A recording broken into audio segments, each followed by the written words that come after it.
Hello, what is up guys? Welcome back to my new video. Today we'll be talking about why Cabela's Dangerous Hunts 2013 is both an amazing and a bad hunting game at the same time.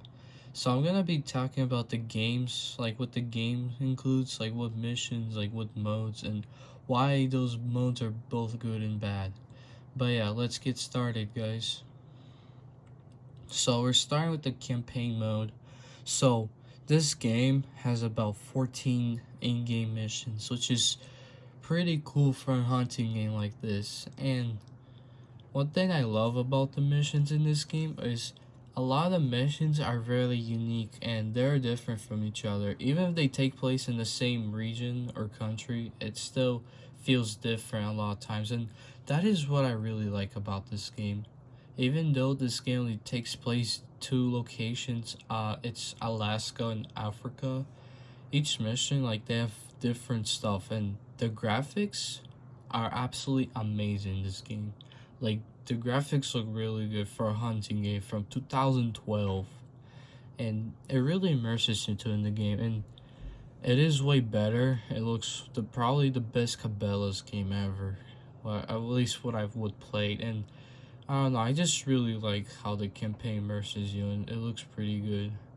It's also unique because you have these boss fights, and a lot of these bosses are your targets, and they're basically like your enemies, like you gotta kill them, and they also have a lot of enemies, like a bunch of animals you gotta kill, and it feels like real boss battles, and it's pretty unique. Also, you have anthers, as you can see, those little yellow circles. Those are basically in-game collectibles, which let you get stuff in the game. Yeah, that's about the good stuff. Now let's talk about the horrible stuff the campaign has to offer. There's a lot. So this game has this unnecessary aim assist. It's really bad because it forces you to shoot specific parts of an ammo. Like I can shoot where I want, like, and it makes it really bad. Also has cringy cutscenes like this. Stay put. I already saved your butt once today. I'm not your babysitter. What's your problem? You son of a... But yeah, it really doesn't. I don't really like it because it feels more like immature, to be honest, and it just feels a lot weird. And there's a lot of cutscenes like this that are weird and cringy like that, and I don't know, I feel like the game tries to be really like family friendly type, and that's why I don't really like about the campaign. Next, we're talking about the survival, aka Man Eater. This mode is so good, it's really underrated. It's really good because a lot of the maps are unique. Sure, they're from the campaign, but they're really unique from each other, and that's what I really like about this mode. And you basically have 10 rounds, and in each round you'll do some certain tasks, like for example getting keys to unlock cages that let you get extra ammo or health packs.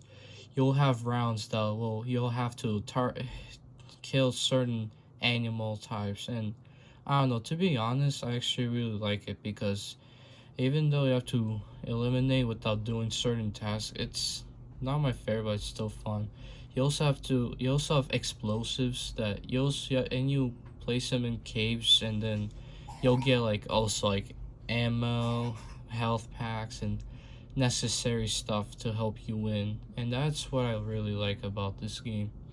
You also have other tasks such as like repairing radios or defending a civilian from getting killed by an ammo. And these animals are actually challenging. That's what I like about this mode. In each map you'll have like different tasks, and you have like different stuff, and I don't know, I just really like this mode. And in each mode you'll have like different stuff, and you'll have like different 5 bosses, which I do like about it. In this mode you also had like a unique 2-player experience. So basically like one person, certain levels, like one person could be at the top just sniping and helping the person below. And I do like it because it's adds more uniqueness to the game, and that is why I really like this mode. So yeah, feel like this mode should be more appreciated. But last but least, we have for the modes, we have arcade mode. In my opinion, I'll be completely honest, I've never played this mode until like last year, so I could get like the achievements and stuff like that. And to be honest, this game mode is pretty fun. Even if it's hard, it's still fun because you'll have to kill many animals. And one thing I do like, it's pretty challenging, and you get rewarded for getting many scores, and that is why I like this mode. And in the arcade modes, you have like a few modes. Like you have like 5 maps on each mode, the arcade and reflex. And one thing I'll say is, even if you play on any platform, it's still a lot of fun, especially if you play on a controller. Like I'm playing a controller, even though it's hard. I'll give you a tip: you should enable aim assist, and if you enable it, it's like really easier to play. So yeah, just to keep in mind. And overall, you had different maps, you had like different animals and bosses to fight, and overall it's pretty interesting, but it's not my favorite to say, but it is pretty fun if you're tired of the manhunter mode. But yeah, alright, that is gonna be it for the game modes. Now I'm just gonna talk about the mechanics in the outro. But yeah, one thing I want to say is, are the guns good in this game? Not really. You only have like 4 guns in the campaign mode. You have like 4 extra guns in the survival mode. And I don't know, the guns just feel really limited. And you only like 1 pistol, which kinda sucks. Especially because in other Cabela's games you had like way more guns and you had way more stuff to do. But it is pretty fun still. Like you could get extra like health ammo and stuff, but the weapons are not that good in this game.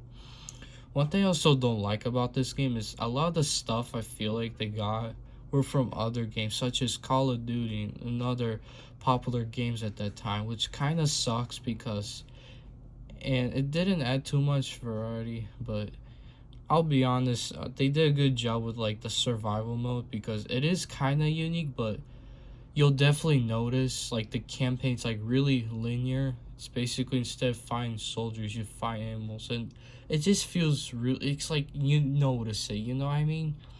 But yeah, and overall, I do like this game, but this game lacks a lot of features, and I don't blame them because hunting games at that time were kind of like falling, and you didn't have anything new like Call of the Wild, or like, yeah, you don't have much hunting games back then, but it does make sense. And I don't know why, but I feel like this game tried to be family friendly. Like if you would shoot an ammo, like it would just disappear. And I don't know why, if it's because of the game engine they use, or if it's just like they try to be family friendly, but that is what I didn't like about this game. But yeah, that is overall, that's gonna be the much it. I hope you enjoyed this video. Let me know if I should do other game reviews like this down below. But yeah, hopefully you enjoyed this video. Thank you for watching, and peace out, guys.